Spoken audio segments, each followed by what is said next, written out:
David, do you want to start? Yeah, let me go ahead. Can you guys hear me okay? Yes. Yeah. Okay, good. First of all, thanks for arranging this morning. I appreciate it in these kind of extraordinary times. But initially this call or this meeting was intended to talk a little bit about the financing plan associated with the city's summer bond issuance, and that's still the majority of what I want to talk about today. But before I got into that, I wanted to talk a little bit about what's been going on in the municipal bond market over the last week and a half or so. The bond issue that the city is planning for this summer. I know we've talked with staff about it and even talked briefly to the commission about it before, but basically what the plan was, it was to have the bond issue had two components to it. There was a new money component that would provide funds to pay off the city's outstanding temporary note that funded some improvements to a benefit district there in the city. But the other component of the bond issue, it was anticipated would be issuing bonds and using the proceeds of those bonds to pay off two outstanding bond issues that the city had, as well as pay off an outstanding state revolving fund loan that the city has. So that was the plan. And we've drawn out a schedule for that, and the bonds wouldn't actually sell until I think it was July. But because of some of the steps associated with the benefit district and the steps associated with refinancing that KDHE loan, some of the activity actually has to begin now rather than a couple months from now. The thing that's really happened though in the last 10 days is, as you can imagine, the financial market meltdown that's been occurring in the stock market, and more specifically that's filtered its way down to the municipal bond market.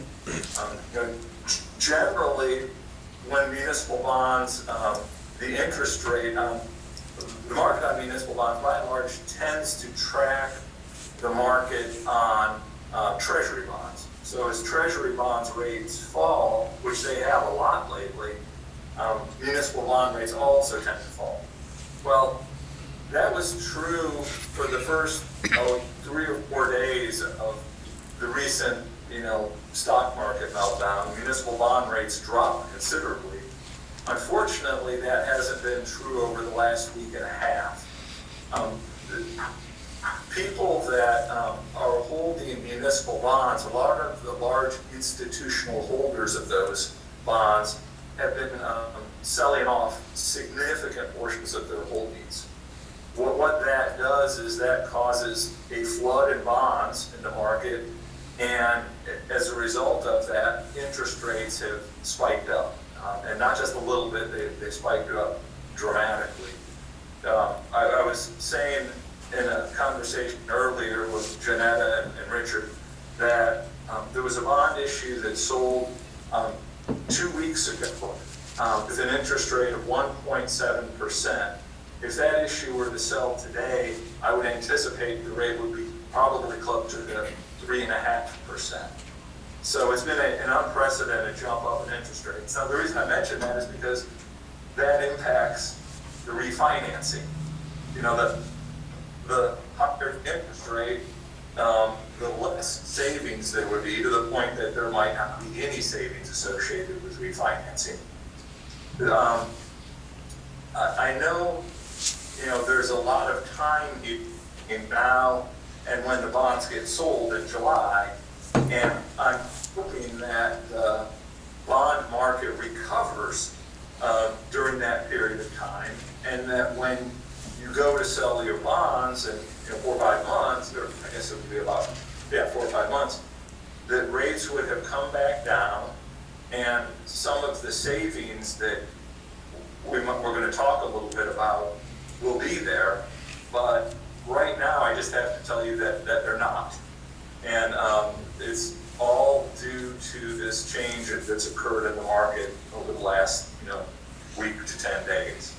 So I thought maybe what we could do here is kind of go over the savings and sort of keep on track with our issuance schedule and our financing plan, but just please be aware that there's a possibility that if interest rates don't fall back down, that you might not want to proceed with the refinancing.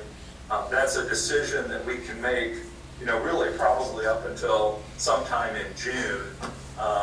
But just keep in mind that is, we might have to, if the savings isn't there, just pull the refinancing portion of the bond issue and just proceed with the new money. Yeah. Hope that makes sense to everybody. It wasn't, this part of the conversation, what I said up to this point isn't something I was anticipating having to talk about a week and a half ago, but market, as the rest of the world, seems to just be in a lot of trouble right now. Yeah, we're fully aware of it, David, and we'll be ready to make the adjustment in June if we have to. Okay, good. Well, let me real quickly here talk about sort of the refinancing plan, and then afterwards, I guess I'll turn it over to Garth so he can kind of talk to you about what sort of steps the commission would need to take to begin to implement the financing plan. And then keep in mind, though, that these steps are not obligating the city to doing the refinancing. It's just simply putting in place the proper legal authorizations that you would need to have if you did decide to proceed with the refinancing. So, just a second here, I want to just pull up some of the numbers that I sent over to you recently. Hold on. I think Janetta provided to you a couple of sheets. One was a detailed set of numbers about the refinancing, but the other one was sort of a one-page overview. And that's the page that I kind of want to have you open up and look at. And at the top of the page, just a second here, it says Summary 2020 Refinancing Candidates. And what it shows there is that this table is the two outstanding bond issues, the Series 135 and Series 136 bonds, as well as the KDG loan of 2009. It shows there that in total there's about $9,286,000 of bonds and loan principal amount outstanding, and they have an average rate on them of 3.07%. You can also see the final maturities on each one of those debt obligations. Then next to that, after refinancing, this is an attempt to estimate, as of March 5th, what the savings, the rate you could expect to get if you were to refinance each one of those loans.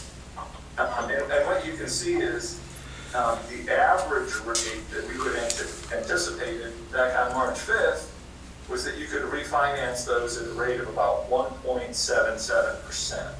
So lowering your interest rate from 3.07 down to 1.77%. That would be a drop, obviously, of about 1.3% overall in the rate. And then you see next to that then the estimated savings, about $528,000. When we first started looking at this transaction, and this was late last year, the savings was around $285,000. So there was a nice drop in interest rates between late last year and March 5th. And that drop in rates caused the savings to go up. Unfortunately, that drop in rates has been completely reversed, and right now, if you were to do the refinancing, if you could even sell the bonds in today's market, because it's that volatile, the interest rate savings would be there. So, in other words, we wouldn't, given today, we wouldn't want to be proceeding with the refinancing. But again, we've got several months here before you would be selling bonds. So I'm hoping that we have some market recovery and rates drop and fall more in line with how they historically trade, relative to U.S. Treasuries. And obviously during this process, we'll continue to monitor the market and update rates. And if we do kind of keep on track here, we would sort of have a plan then at the end of June. That would be the point in time that you would need to committing to proceed with the refinancing or drop the refinancing and proceed with just borrowing money to pay off the temporary note. So, hope that makes sense to everybody. I know I've kind of been long-winded here, but obviously welcome any questions you might have. I have one question, David. If we come through with this aid assistance to business as well as to individuals, and it comes anywhere close to the $4 trillion, will the federal government be purchasing or be putting out for purchase more bonds, which is going to hold the interest rate higher than lower?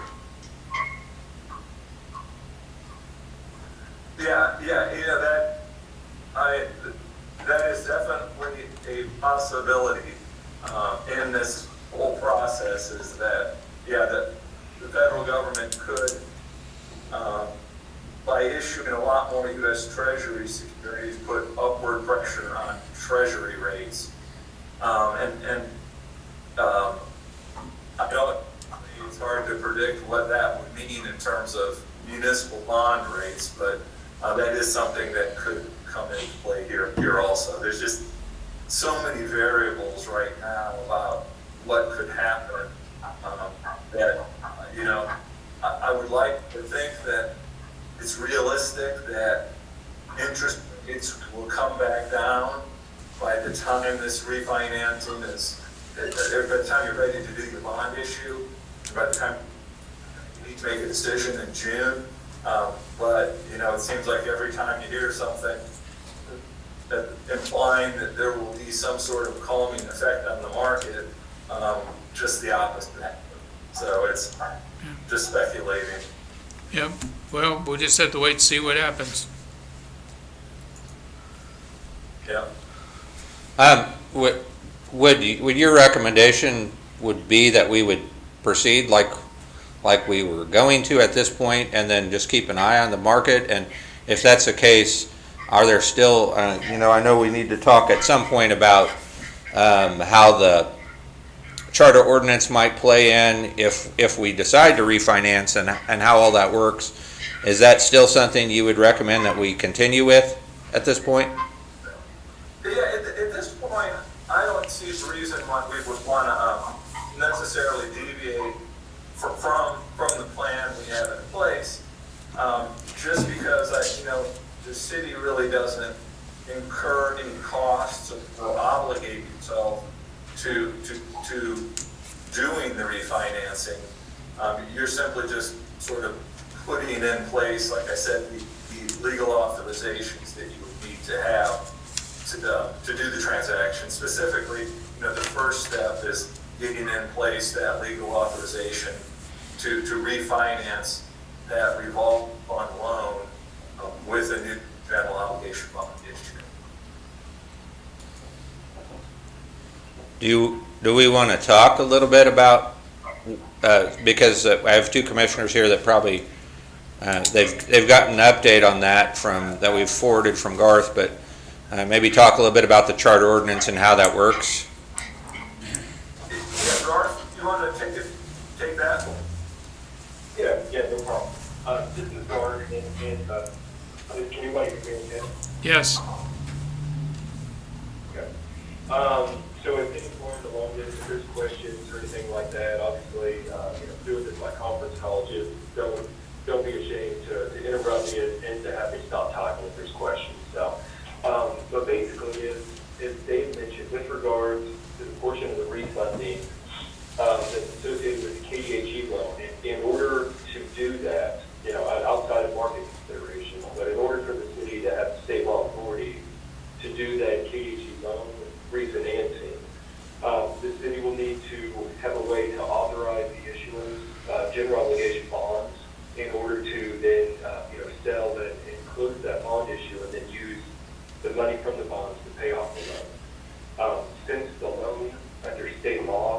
not a general obligation bond issue, it's a different type of debt, then for state law purposes, the city actually has to go through the process of authorizing that project as if it were a new money bond project, just like, any other, main traffic way or 126A project or, water tower project the city does. There has to be a statutory mechanism that allows the city to authorize bonds for that type of project. With regards to this particular KDHE loan project, it was basically for wastewater treatment plant improvements. Under Kansas law, in order for a city to issue GO bonds for those type of improvements, if the bonds are more than $300,000, it requires a successful election. So what we've done with working with other cities is try to find the different Kansas statutes that may be subject to charter that then provides flexibility to the city to be able to authorize bonds for this project in particular, but also provide some flexibility for other types of projects that the city may face down the road. And one of the main statutes we found that kind of fall into this camp is back in Kansas statutes in KSA 14-570, 571, and 572. And what those particular statutes provide is that if there is a city of the second class, they can adopt a capital improvements plan for the physical development of the city for public improvements. And once that capital improvements plan has been adopted by the city, then the city can issue general obligation bonds to finance any or all of the projects on that capital improvements plan. Before the bonds are issued, they have to be approved at an election, and thereafter, any bonds that are issued are exempt from the debt limit. So, kind of taking a step back, normally speaking, bonds that are issued by a city that are generally for water or sewer projects are exempt from the debt limit.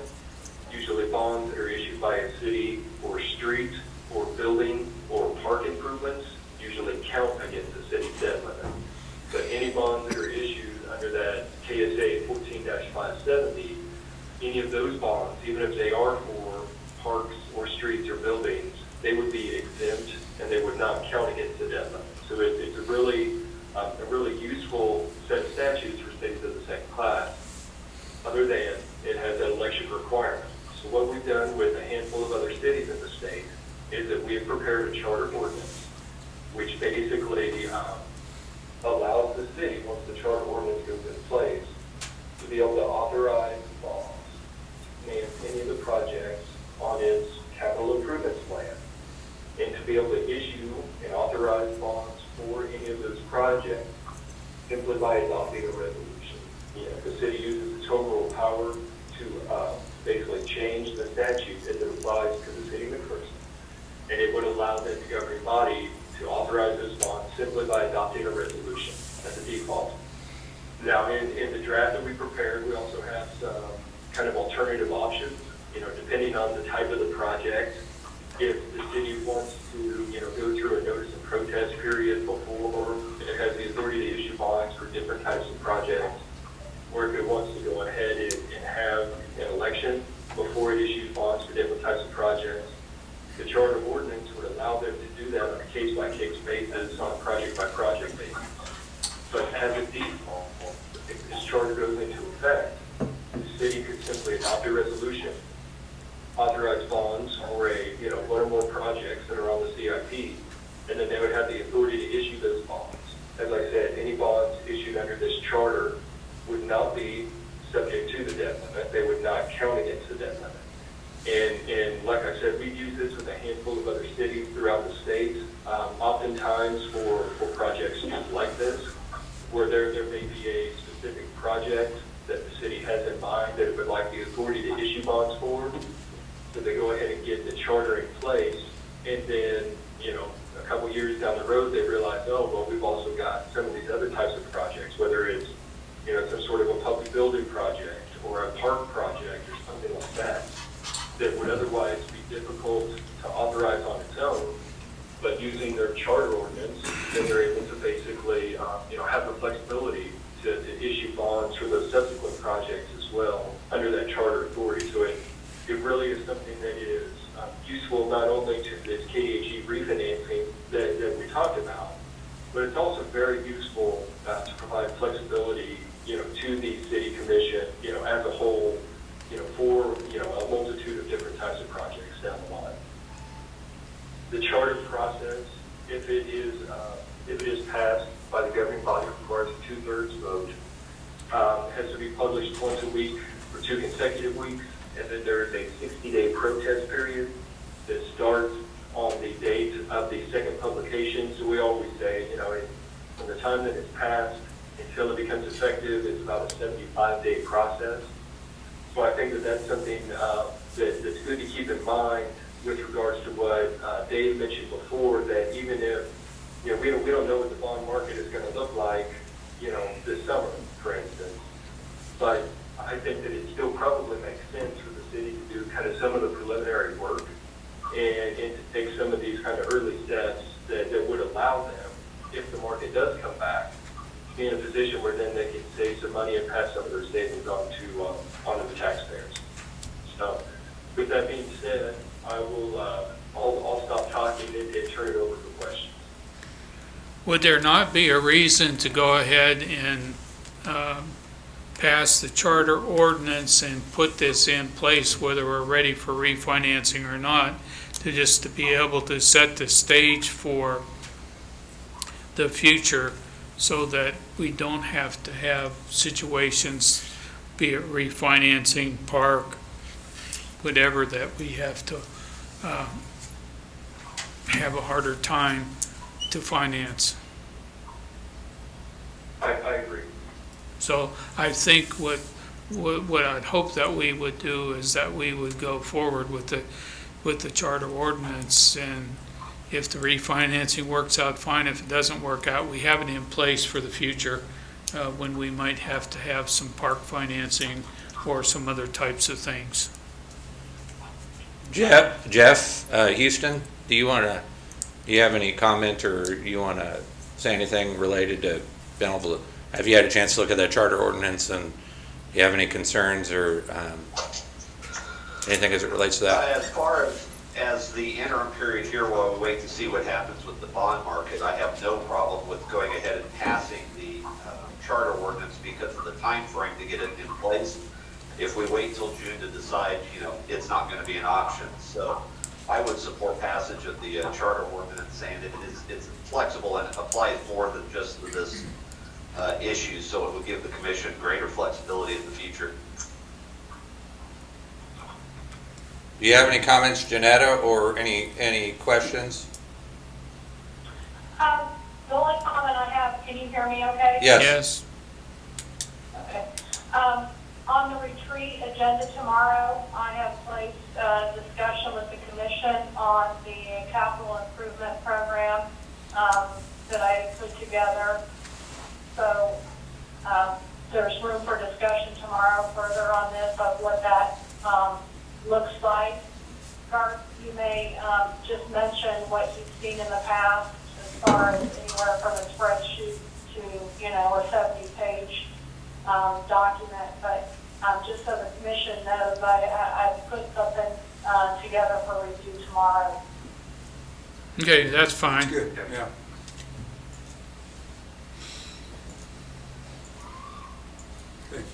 Okay, if we don't have nothing else, then we'll deal with this again tomorrow during the spring retreat, but it seems like the consensus is that we would try to go forward with the charter ordinance.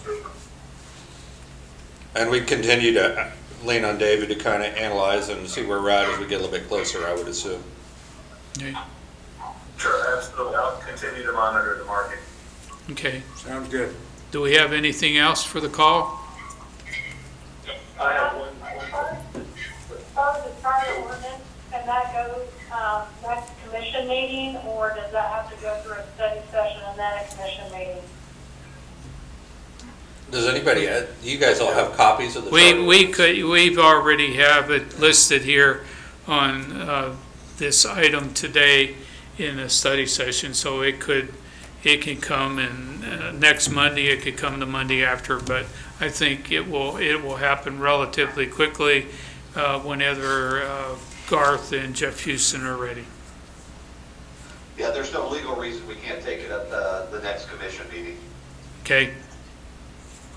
Oh, we'll plan on it. Out to everybody for March 30 consideration then. Yes. Yep, Be under administration. yep. Or it'll be a special thing, but we'll plan for March 30, Garth. Okay, sounds good. Okay? Anything else? Nothing for me. Okay, thank you guys for calling in. It's a wonderful way to do business. You all look really good with just initials on the screen. And now you turn your cameras on. Yeah, Janetta's in her fuzzy slippers. All right, thank you. Thank you.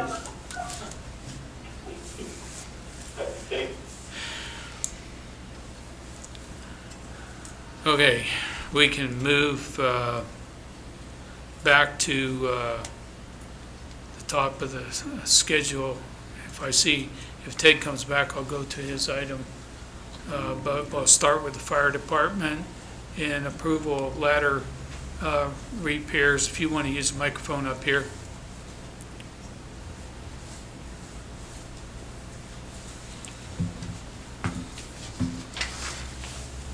Yeah, so we have our ladder truck sustained some damage in an accident that occurred, and the repairs on it were $2,254.59. Tammy Seeley has submitted that, so the payment will be a lot less with insurance, but we wanted to make you guys aware Yeah, of it's that. $500 deductible, That's right. and it's much lower than your $20,000 estimate. That's a good thing, too. You're a doomsdayer society member. I hope not. Okay, Great. we can do it. The next item we have is our annual testing. So we have ground ladder testing on the ladder truck. It was done by American Test Center, and they inspected all of our ground ladders in the ladder truck, ladder on top of the ladder truck. That cost came to $1,232.40. Okay, you bring it next week. Okay. Okay. All right, I would like to skip down to public lands and facilities.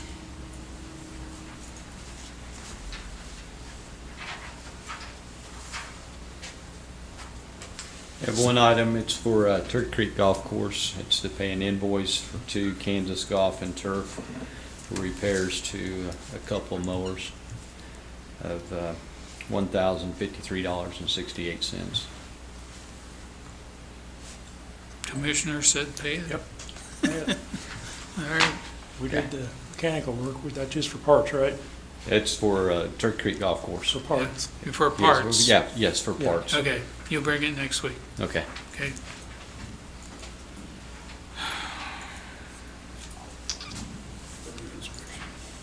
Works?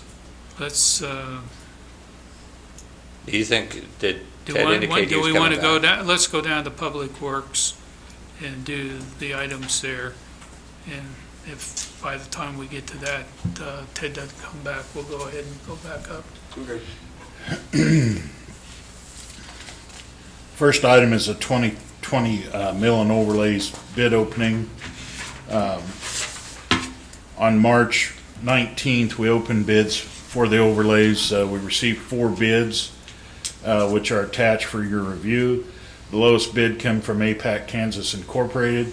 The base bid was $394,876.55. And the total with the add alternate was $415,361.85. The engineer's estimate was $450,276.30 and $521,733.91 respectively. APAC's total bid was $106,372.06 below the engineer's estimate. My recommendation is to award the base bid and the add alternate one to APAC Kansas. The streets to be milled and overlaid are Northview, Main to North High Drive, Hulse, Main to Myers, Walnut, Dover to Northview, Oak Park Drive, Main to Grimes, North Front Street, Champlin to the east end, Avenue A from the new concrete to the railroad tracks, and then the add alternate was 6th Street, Main to Walnut. Save money. Yeah. Sounds good. Next is parking, garage lights. We had 2 lights on the ramp of the parking garage that were out and need to be repaired by Headland Electric. We assume this cost will be under $1,000. We received a quote to replace the 2 480 volt lights. They're on the top deck of the parking garage from Headland Electric in the amount of $1,714. Total cost of the repairs are estimated at $2,500. I just rounded it up. What makes them that expensive? 480 volt system, that's like Yeah. stadium Big time. lights. Yeah. Okay.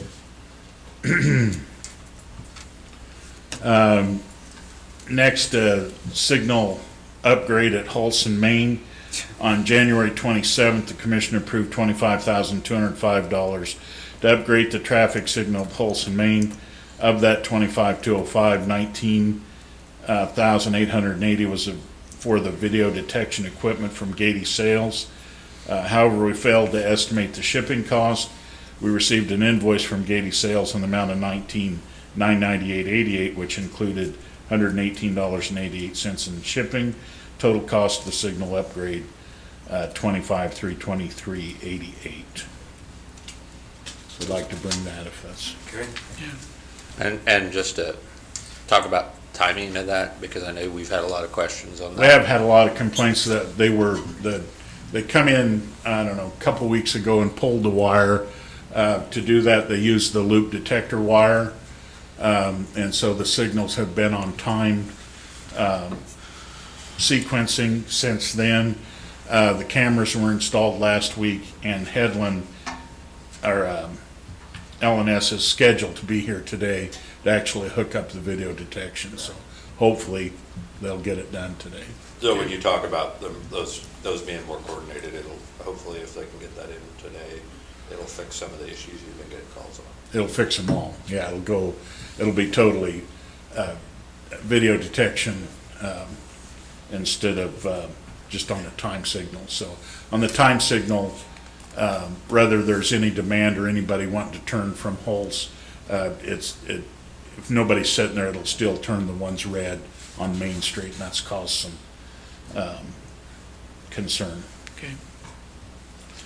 We put together an estimate to construct the base for the sculpture at the community building. Now this is just for the sculpture. This doesn't include the pavers or the bench. That cost for materials only $1,758.93.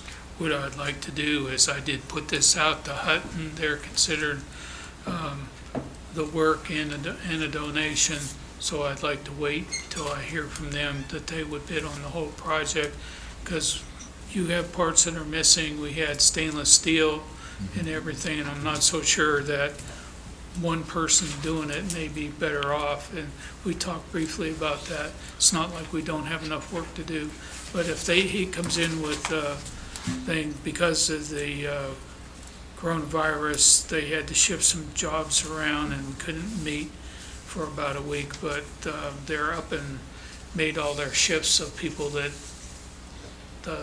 slowed down on projects till the virus passes. So they're confident they should be able to do it, but they should be letting me know by the middle to the end of next week. Okay, very good. Yep. Okay. Okay, I would like to then go back to discussion of building permit fees. Ryan Rain.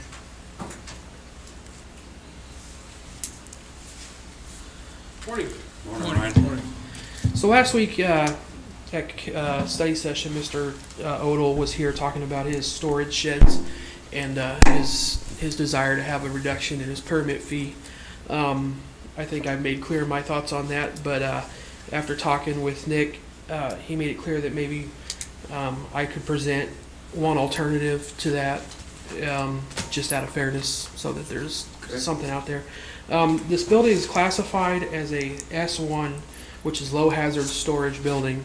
By our current fee schedule, that makes it $57.67 per square foot by the way we do our permitting fees. After Nick and I kind of looked at it a little bit, one thing you could do, personally, I don't know that it's the best thing, but you could reclassify this building as a utility, which would be a U occupancy. A utility building is it's kind of a catch-all for everything that isn't caught in the first 20 or so occupancy groups. And one of the ones we saw on there that made us think about it was it does classify carports under the utility occupancy group. Now, it does make you kind of wonder why something like that isn't classified as that. I did a little more digging, and the International Code Council defines a carport as a covered motor vehicle parking structure accessory to a single or duplex dwelling unit. The carport cannot exceed 1,000 square feet in area or 1 story in height. So that's why this isn't classified as that. It is a storage building. It's almost 10,000 square feet, and our current fee schedule does take into account that it is storage, and so most storage don't have a lot of power or plumbing systems to begin with. So I just thought I'd present that you could technically switch that over to utility. Now, you guys would have to do that. The engineer or the architect isn't going to do it because it doesn't fit that. And the architect has identified it as a storage, yeah. And that would make a difference of about $500 in the permit price. It'd make it about $500 less to do it that way. So I just wanted to present you an alternative so that there was that on the tables. And then Mr. Odell did talk to me this morning, and he made it clear that he wants to know something that's pretty quick. There's about a 2-month turnaround for when he orders this thing, so as soon as I can let him know something. Okay. Okay? Anything Any else? discussion on that? Well, from my standpoint, if we go with the original one, which is just under $100,000, the building fee is 2.5%, building permit is 2.5–3%, which seems like a lot of charge for just the building permit. And if you go back to the last one that they built, this way it was about $1,300, and now it's going to be 2,000 something. So it's increased dramatically, and I don't think our costs of a building permit have gone up. So I'm not wanting to do something that is for one situation only, but I would like to put RV storage or something under that utility for us locally, and then anybody that builds those would have the opportunity to get it. And otherwise, we go back to what the original deal was. I would agree with that. I just don't want to change it for one person Yeah. and have to deal with that every Yeah. time somebody wants to build Yeah. something. If we want to change the whole thing, then that's fine with me. I think we're going to get into, and I appreciate all the work that you've done and the input that Ted Odell has put into this. But we're going to get into a situation that is going to be, how many outlets do you want? And it's going to be so much for this and so much for that. And I'd just like to leave it like it is. Yeah. That's my opinion. I'd like to leave it like it is and not change anything. You have had somebody else build? Yeah.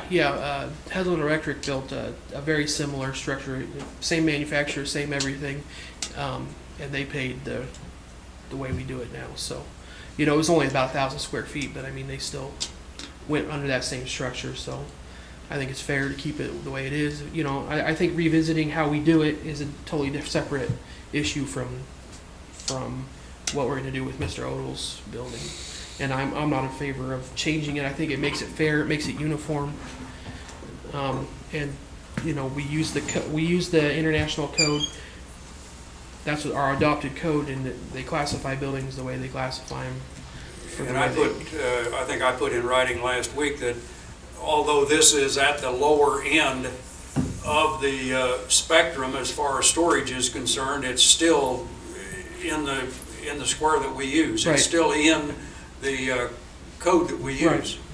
So, and again, I'd like to leave it just like it is. Okay, I would like to bring it up when we come out of study session so Okay. that it has a vote. Okay? Okay, All right. Thank you. Thank you. what are we missing? More coronavirus. I think we're done. No, let's not get into that. Oh, We're not done. I thought you- We're not done. I wish we were done. I think there's two there. There you go, Tom. Give it to the Oh, is there two there? Okay. city people. Okay, we talked about the EOC, and we talked about closing lobbies, but people are still gonna work. And so this is a contingency plan that we tried to work out Friday afternoon of some things in the Turkey Creek, because Wayne was gone. We'll have some other things to do, but I'm just going to go down through these bullet points, and I left room if we need to write something in. We've already dealt with that first one, and we've dealt with the second one on the municipal court. Turkey Creek will remain open but adhere to state and CDC guidance to be practiced in the clubhouse. Carts will be disinfected before and after a round of golf. Do you want to come up and talk about the rakes and a whole bunch of the other stuff that can be taken off the golf course so it's not people touching something and then somebody coming along and touching it again and it wouldn't have been disinfected?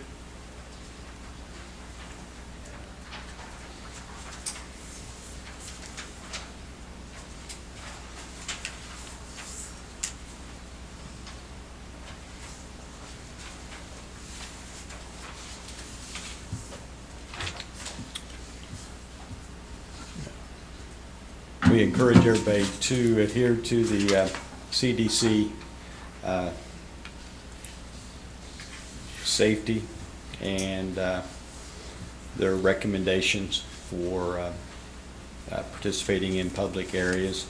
The National Parks and Recreation Association, they want individuals to continue to use parks and open space. But they do not use the trails if you are exhibiting the symptoms. They want us to follow the guidelines on personal hygiene prior to visiting parks and trails, and we would like to extend that to the golf course also.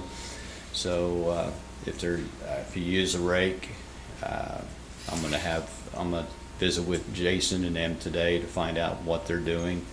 I was out all last week when all this was going on. Be prepared to limit access to public restrooms and water fountains. Our restrooms are not open right now in the park department, so they will not be open until after this all passes. Yeah, stay on the golf course. Golf course? Yeah. Okay, so the same thing will follow for the golf course. The cups, they'll make adjustments there. So you don't have to take the flag out. Yeah, no taking the flag out. The golf carts will be disinfected. They will wipe down the counters at the golf course continuously. There'll be hand sanitizer available at the golf course. Just practice, common sense. And was he going to take the rakes away? I'll have to visit with him, but I'm I pretty sure thought they that was will. in his email. Yeah, I think it was. It was, yeah. Yeah. Okay, so, And just from that perspective, you've got golf courses that are open. There's a majority of the golf courses have stayed open for that A reason. majority of them, yes. There's a handful that have closed, but just to be able to provide some exercise and ability for someone to do that. But as long as you're taking those safety measures seriously and sanitizing everything in the clubhouse to the best of your ability and getting people in and out of there, not not having them sit around the clubhouse, ideally would be Right. the thing, if you're gonna open them up. Practicing the social distancing and, in the clubhouse and on the course. So for right now, we can do that, but we have to realize that if we get into a stricter situation, we still may have to close. This doesn't mean it's open forever. The time for now, we're not doing tournaments, and we're allowing just normal Just regular play. Yeah. Yes. Okay. All right. The next thing is parks. Citizens are encouraged to practice social distancing. We encourage parents to keep children away from playgrounds. Trails are open. Cabins and pavilions are closed. Restrooms are closed until April 15th, and they may be closed further after that, depending on what's happening. Dog parks should be closed. Okay. Is that, I'm asking, these were recommendations out of another meeting, but, you know, if, when you go out there, you have to open the gate, you have to touch a number of things, and we don't have anybody right There's now. no disinfectants out at the dog No park. sanitizing of anything, but, you know, that's a problem, and it is outdoor. What do you want to do?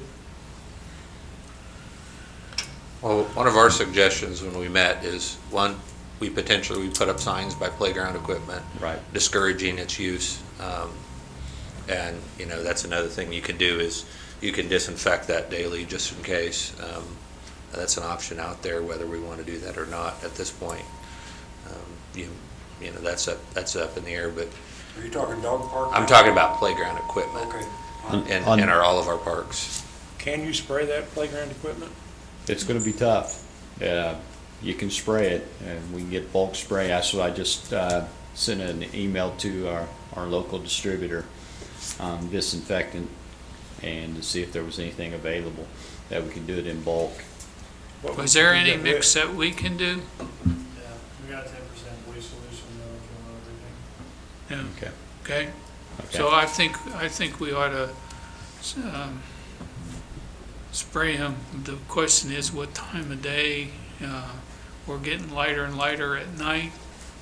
In order for that to be effective, it's got to dry, so it would probably be in our best interest to do it early morning before anybody gets on the playground. And then if it rains, you do it again. If it rains, it's washing it off. so That's right.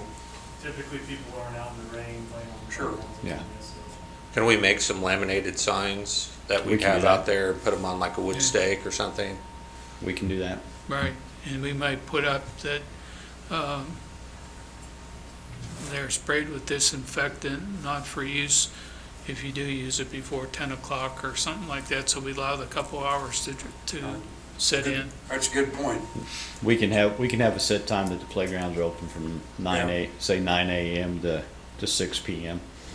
Yeah, but you might want to make it a little bit later if you're going to spray them at 7 o'clock in the morning But- or 8. You want to leave 2 hours before you open. Are you wanting to discourage our use altogether, though? I mean, to me, that's where you, That's not a that's, Most parts. it's gonna take you a couple hours to do that, isn't that correct? Yeah. I'd say that the spray is precautionary. You still want to discourage people from using the Oh, I playground agree. equipment. Yeah, that's what we said. You're talking about use of it, so.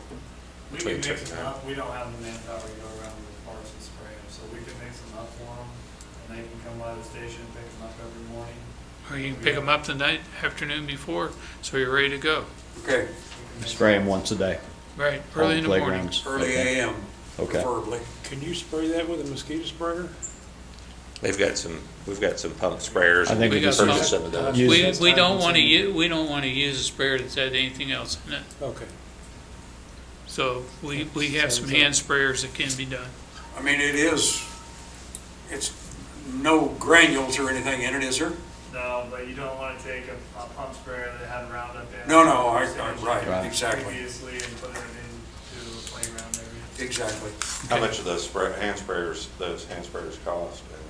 We have, we have them. Purchase and we go. Yeah, we're ready to go, Okay. okay? And then on the trail, just so you know, to observe the CDC's minimum recommendation social distancing of 6 feet from other persons at all times. And then Share the trail and warn other trail users that you're present as you pass. There's some infographics that are out there that I've kind of shared with Sydney that's out there if you guys want to see what that kind of looks like. Or we can look at what we need to put up, but if things get worse, we hope they don't, we would have to shut down all this stuff. Right. But for right now, And restrooms are closed right now. Restrooms will be closed until April 15th, we'll April make 15th, then we'll another make a decision. decision at that time. Somebody may make the decision for us Sure, right.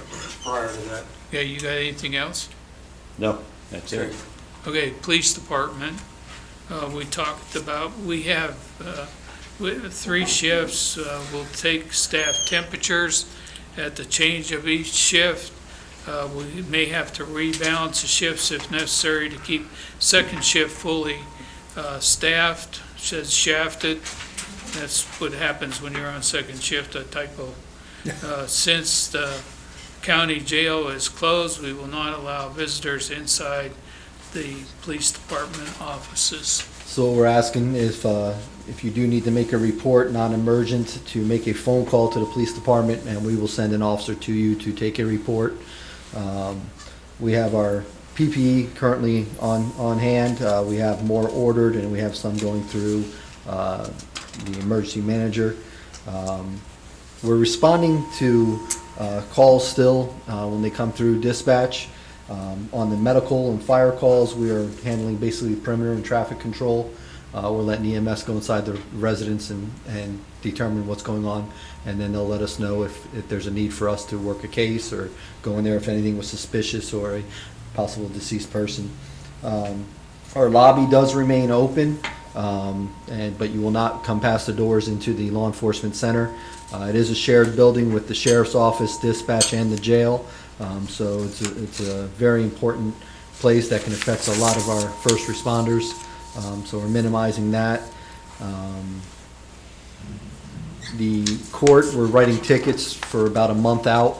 That way it gives some time to get ahead of the COVID-19 and give court time to prepare. The court system right now is doing minimal cases of failure or protection orders and things like that. So we're not really going to see much court going on right now. And I limited it to 2 officers per office. TJ, fire chief, brought this up, how he minimized moving around the building. Since the PD's on one side, I've minimized the exposure possibilities. Obviously, clean. The officers are cleaning their cars, cleaning themselves, cleaning the office space.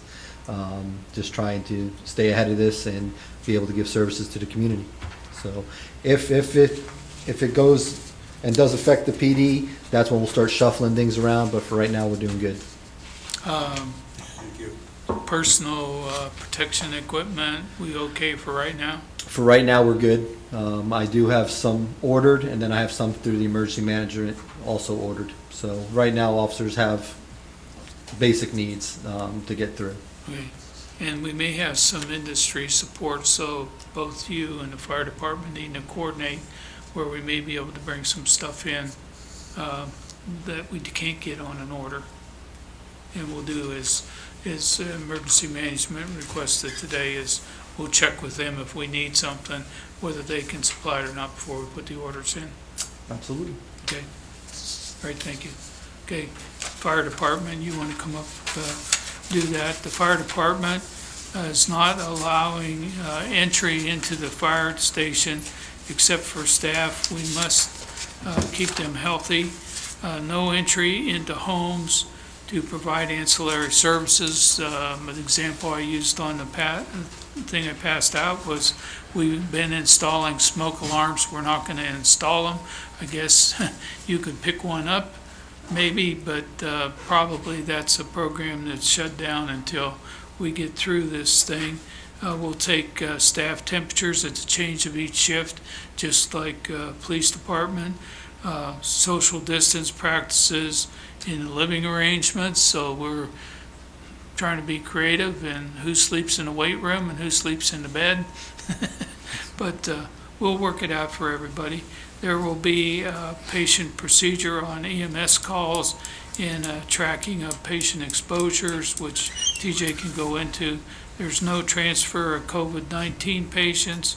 On joint calls with police department, PD will set the parameter but not enter, and that will keep at least the police department safe, and will leave EMS or fire to do it. So with that, if you can give more. Yeah, so as you said, we restricted access to visitors. We rescheduled and postponed all training and public events. We do have a response to COVID patients and a decon procedure in place.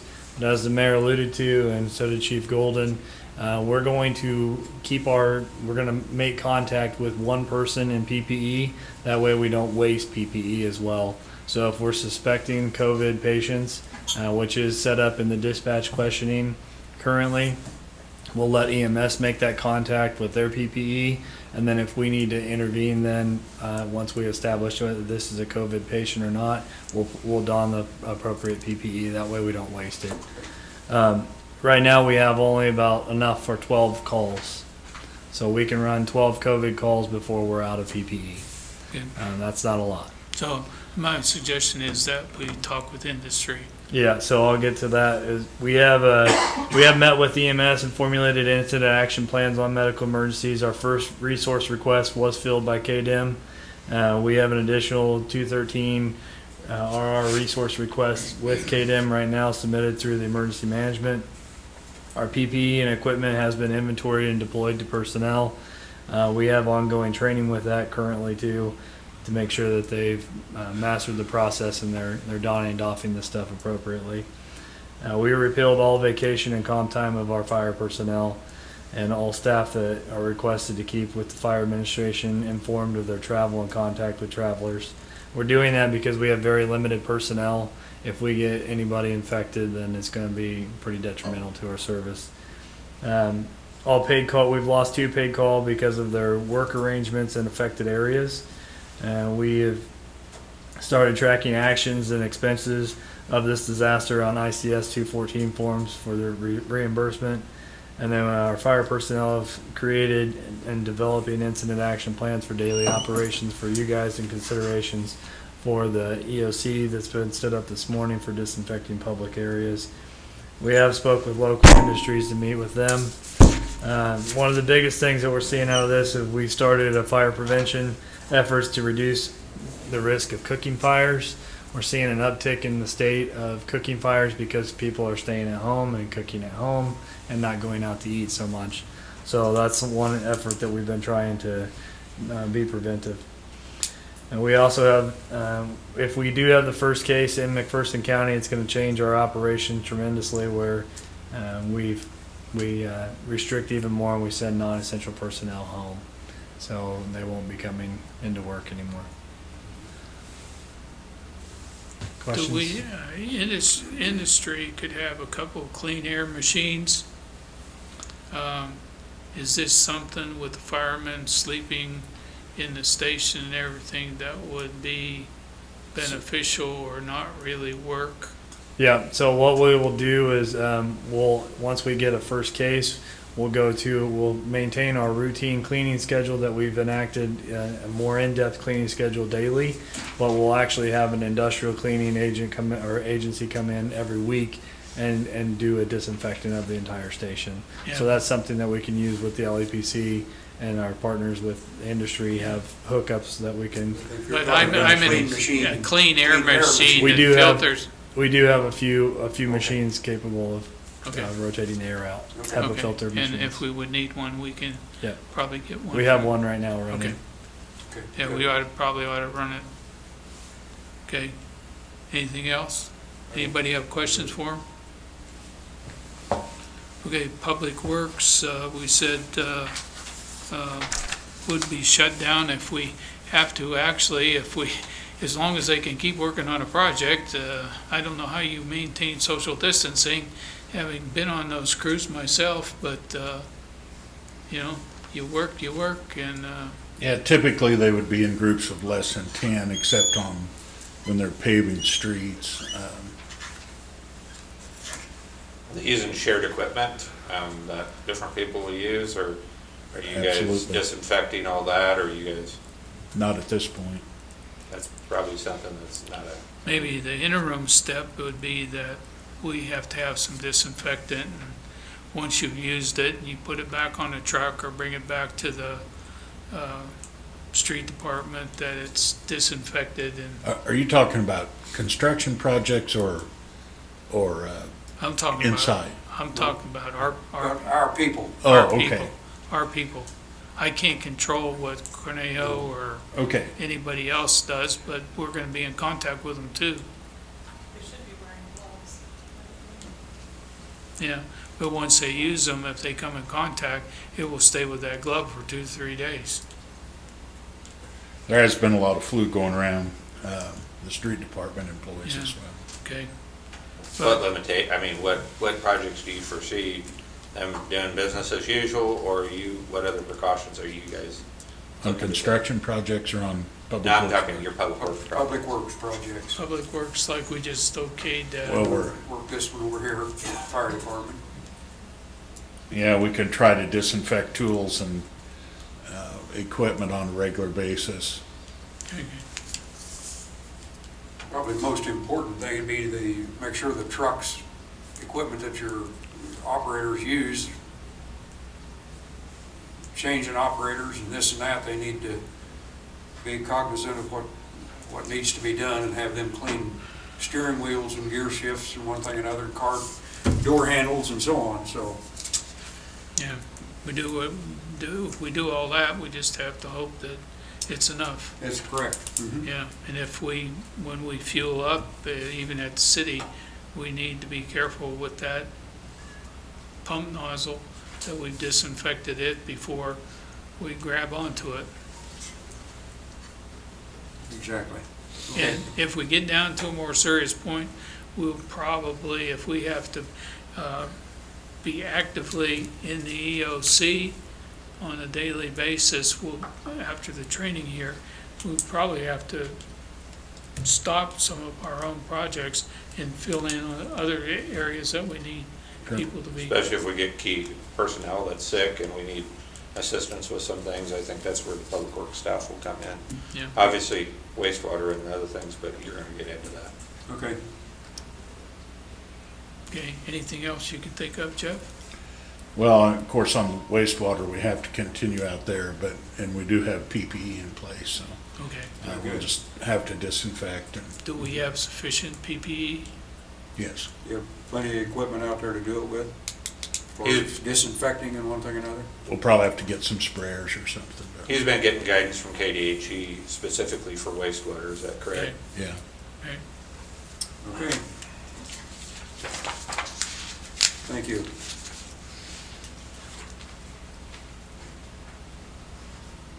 Okay, human resources, this is a period where we have had some capers changes, or we don't have to follow some caper stuff. If we have to bring in temporary personnel, we'll need to, after today, hopefully, know what the federal government is doing with this large incentive package that they're putting together, and we'll need to have somebody be able to let everybody else know what's really going on with those things. So Tammy's going to be busy with just keeping the HR stuff going forward. Do you wanna, is there anything you wanna talk about so just so they're kind of understand what they're talking about on capers waiving, to be able to bring back retired folks? Right. Or So someone that maybe has experience? right now they have a department called Working After Retirement. So somebody that's retired from the system, you can hire them back, but you have to pay an employer rate on them, and they're waiving that for this period of time till the end of the year, I think is what I read. The other question that I have for them that I didn't see anything on is if we would hire these people as temporary, they're usually held to 1,000 hours or less.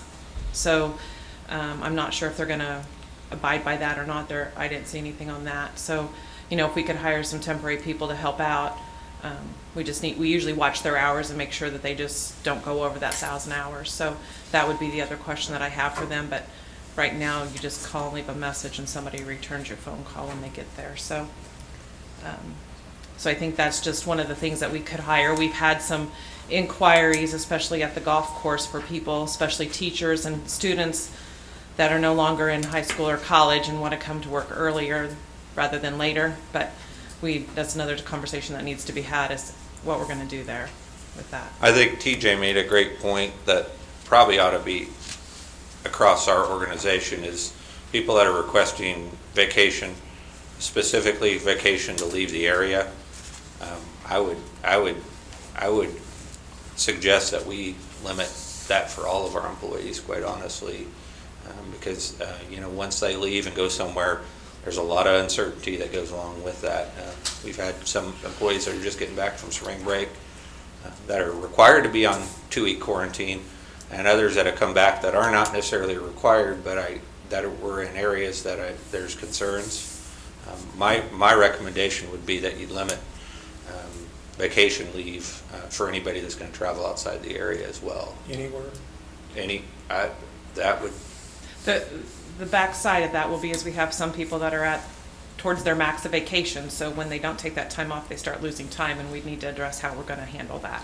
But I agree. I don't think we need to let people, that had plans to leave town. Especially if they're going to an area that's got high incident or is under quarantine, because you can assume even when they come back from vacation, they will have to go into self-quarantine.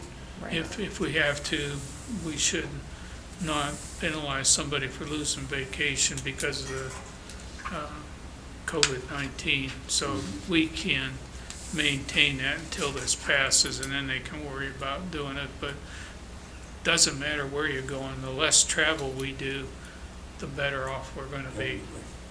And I don't know, without having talking to department heads about scheduled vacations and things like that, and where people are going, at this point, I don't know what that answer is, but it's probably something we ought to look at doing organization-wide.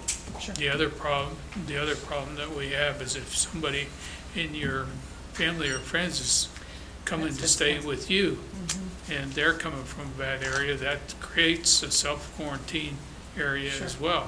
Because you have all these college students coming back from college now, so they've been all over. So that's the other concern you have, is when they're coming back to your community. Why don't we put something together here that talks about it, so that we can look at it and communicate to everybody. Do you want to say anything about the legislation that the Congress has put into place and how that's going to impact us? Or do we just want to talk about, Bo and I spent some time looking through that, and that has actually passed. Right. That piece has, though the incentive package on the backside to do that hasn't passed, but there is some leave policy that's been adopted by the federal government, and I think you guys need to be aware of it as it's out there. I've asked Jeff Houston to kind of provide reviews, and we've also gotten reviews from the League of Municipalities on their understanding of how that leave works. We're still trying to figure out some of the details, but we could maybe give you a snapshot view of that. Do you want to speak to that, or you want me to? I'm a little bit concerned about speaking to it today too much, because this incentive package may change it. Well, the problem is, by law, we're required to put notice up to all of our employees by the 25th of March, and that's this week. So. Wednesday. And it has to take impact. It has to take effect on April 2nd. April 2nd. So that's my only concern with that.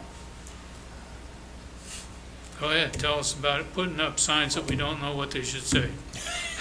Well, I can read you the response that we got from Jeff Houston. Okay. That Nick and Bo put an email out to him on Friday, and his response was as follows: that the city and the BPU are covered employers. However, emergency responders do not get the leave that's granted to the other employers. The law goes into effect April 2nd, which we just talked about. There are 2 leaves provided: Emergency Paid Sick Leave Act Full-time employees get 80 hours of leave, and part-time workers get the average of 2 weeks worked worth of hours.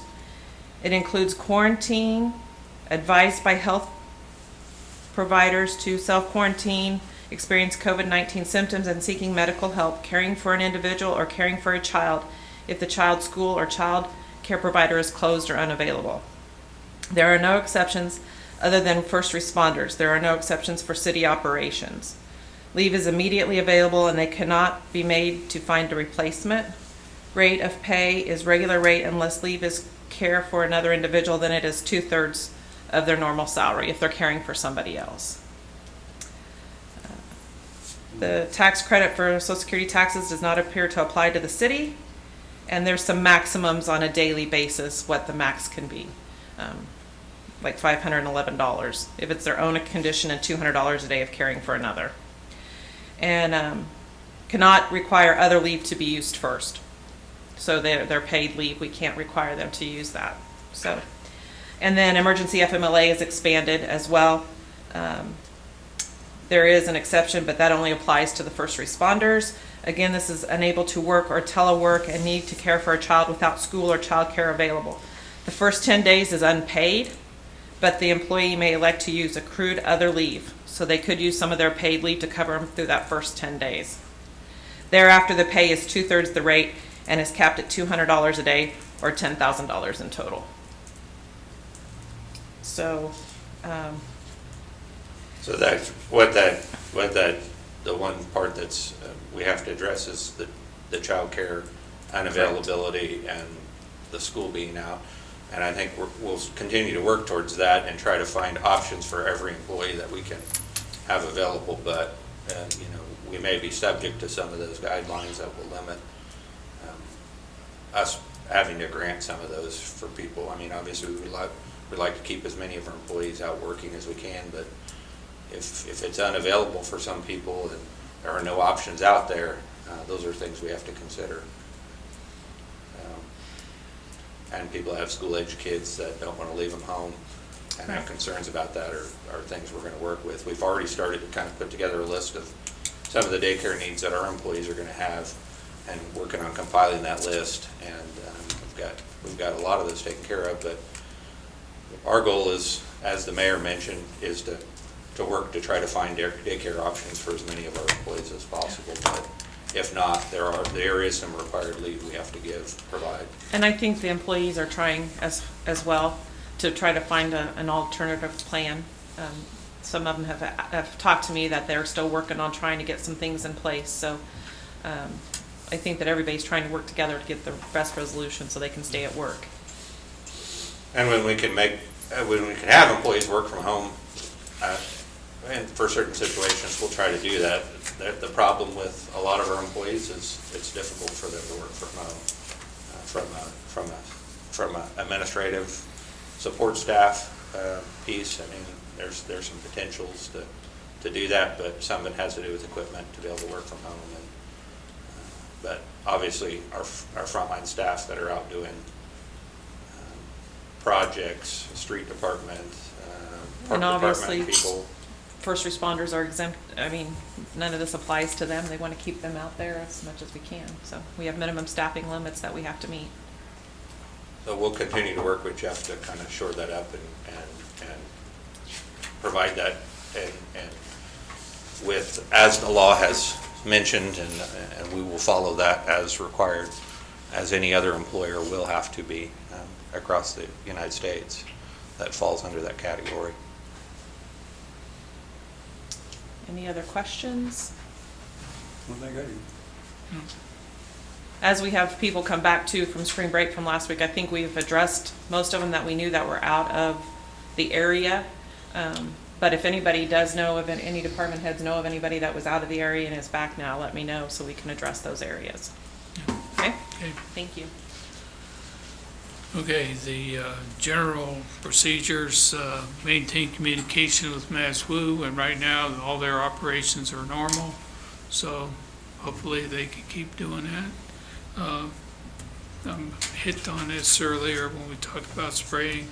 Dillon's, Walmart, gas stations, all need to be contacted. And then allow temporarily one dedicated parking stall per business for ease of pickup and general access throughout downtown. Is there any interest in that?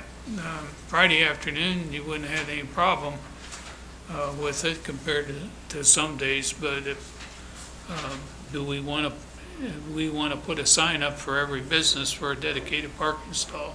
That's what, I could say that's what's happened in Lawrence, and that's what's happened in Topeka, is they've opened that up.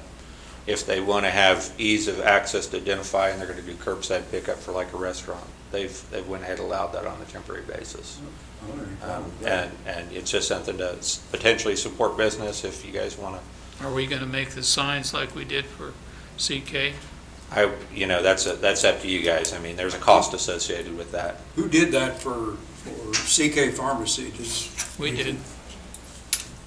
Public plotted Works? them out, Yeah, and then we stuck them to a sign line. okay. And I would suggest if we do that, and this is what all other cities have done, is it's on a temporary basis till we get past all this. And then it would go back to normal parking. Are we doing this on request, or? And that's a question, do you want to, if they want to do it, are they required to go ahead and pay for that sign? Or did you make CK Pharmacy? Or did you just No, I provide think it? we'll do it, but they need to make the request. We're not gonna just go up and knock on every door and ask them if they want it. And there are some specific things that they've asked for Sure. when they make that request. If you Exactly. guys want to do that, we absolutely could look at doing that. If we plotted the signs out, at least they would all look the same. That's right, I agree. I think that's probably a good idea. Put it out on media that, We would do it we'll do it, upon, but- upon request. Yeah. Right. Okay. Anything that missed? Seeing none, I'm going to declare the study sessions over, and we will move back into the commission meeting. I see two